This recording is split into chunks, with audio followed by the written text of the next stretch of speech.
here, beautiful flowers and trees and stuff, and all that's just so beautiful. This setting made that look like it was a desert. It was the most beautiful place I'd ever been in my life. It was absolutely beautiful. And my first reaction was to the beauty. My second reaction, I realized, wow, there is just the most amazing sense of peace here. And then out of the corner of my eye, I saw my eldest son, David. I came out of this tunnel, and David was over this direction, about 25, 30 yards, meters, whatever you want to call it, over this way. But he was standing, and I saw him, he was standing there just like this. And so I raised my eyes to look, and straight above him, above us, there was this bright light. And there was this outline, this form of a man in that light. And of course I realized that was Jesus. And the peace that was emanating down from him was just amazing. And so I didn't look down either. I didn't look at the beauty anymore. I wasn't any of that. I could see David out of the corner of my eye, and I just kind of moved over and stood there next to him. I never spoke to him. He didn't speak to me. We just stood there, just basking in this. It was the most amazing thing. I wish I had the vocabulary to describe it to you. It was beyond comprehension. And we're standing there, and I remember thinking, this is what death is like? Wow. Wow. And then an angel came up, and when I say angel, it wasn't wings and halos and stuff. There was it was like a man, but I knew it was an angel. He wasn't like me and David. Came up on this side. I didn't see him, but I felt his presence come up there, and I kind of saw a form. He said, "It's time to go back." I said, "I don't want to leave here." I did not want to leave there. I did not want to leave. He said, "You're not done yet. It's time for you to go." And I started to turn away. I'm still looking up, but I said to the angel, "What about David?" And the angel said to me, "He was given a choice and chose to stay."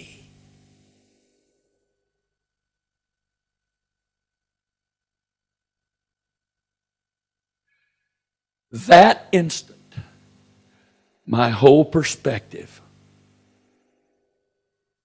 on the loss of a saint changed forever.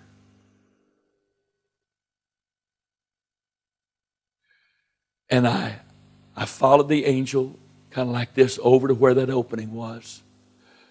And then he kind of took me by the arm and turned me. And I went back through that tunnel. And in just a few moments, I woke up instantly, wide awake in the bed. And I'm still feeling that same peace. Awake, I was still feeling that same awesome peace that I felt in that place. It was amazing. It was absolutely amazing. But then the next thing that came to my mind was this: David's going to die. I'm going to have to wake my wife up and tell her. I don't feel bad for David. I didn't. At that moment, I almost envied him because he'd been given a choice. He was going to stay. And I knew I would miss him, but at the same time, I was happy for him because I would have stayed too if I would have allowed to have stayed.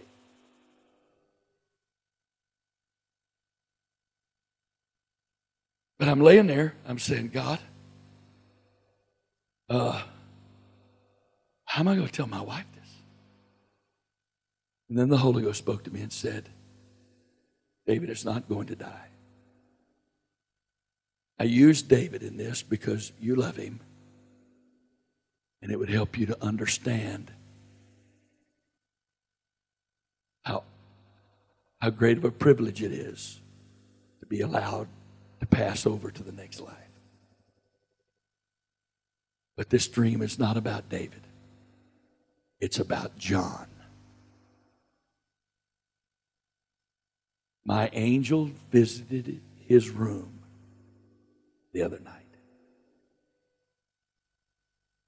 And he was given a choice and chose to go. I preached that in his funeral. That was my funeral message, that dream and that word. He was given a choice and he chose to go. His wife told me that she was the last one in the room with him. He said to her, "Who's this with you?" And she said, "There's nobody with me, John. I'm here. It's just you and I." He said, "No, there's two men standing at the foot of my bed." She said, I don't see those men. And she kind of dismissed it, thinking it might have been the medication they were giving him to prepare him for the surgery. She was there when the angel showed up to give him the choice. And the Lord said he was given a choice and chose to go, chose to stay. Now, if the Lord's ready for me, I'm ready. I only want to stay here if there's a purpose, if I can be a part of his plan. I said to you yesterday, what world are you living in?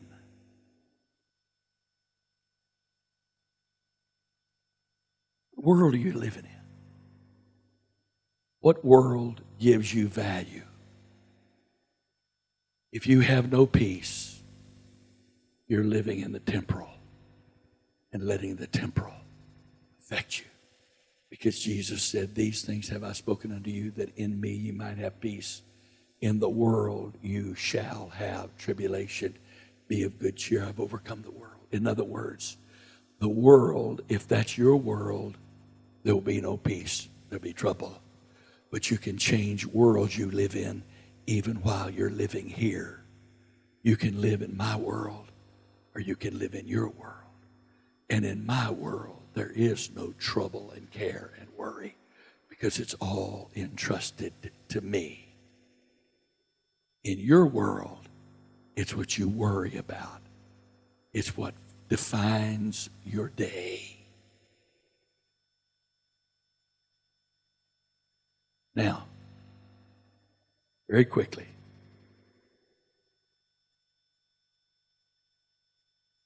Isaiah 9:6 says, "For unto us a child is born, unto us a son is given. The government shall be upon his shoulder. His name shall be called Wonderful Counselor, the Mighty God, the Everlasting Father."